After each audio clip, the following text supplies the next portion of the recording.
Hello বন্ধুরা, আজকে আমি কি রান্না করলাম দেখো। সিম ভর্তা। তো অনেক দিন পর সিম ভর্তা করব, সেই জন্য আর কিছুগুলো সিম নিয়ে নিয়েছি। আর এদিকে কেটে নিচ্ছি, কেটে ভালো করে দুদিকটা দেখে নিচ্ছি, তারপরে কাটছি, কারণ ভেতরে পোকা থাকতে পারে।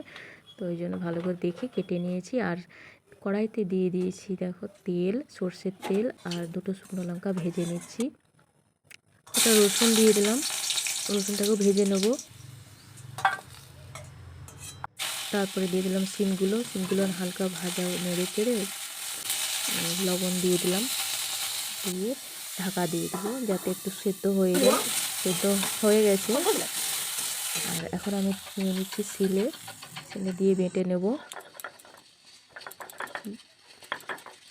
ভালো করে বেটে রসুন আর লঙ্কাটা দিয়ে দিলাম, আবারও বেটে নেব ভালো করে। সবগুলো বেটে নিয়েছি আর তুলে নিচ্ছি বাটিতে।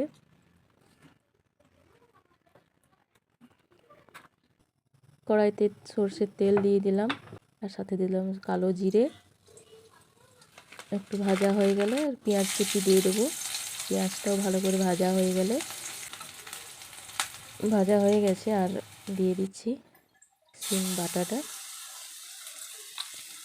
আর ভালো করে শুকনো শুকনো করে ভেজে নেবো। তো বেশ ভালো করে শুকনো করে ভেজে নিচ্ছি।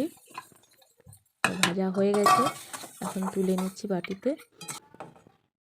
হয়ে গেছে। আর ভাতটা গরম গরম ভাত বেড়ে নিয়েছি আর মাখিয়ে খাচ্ছি না।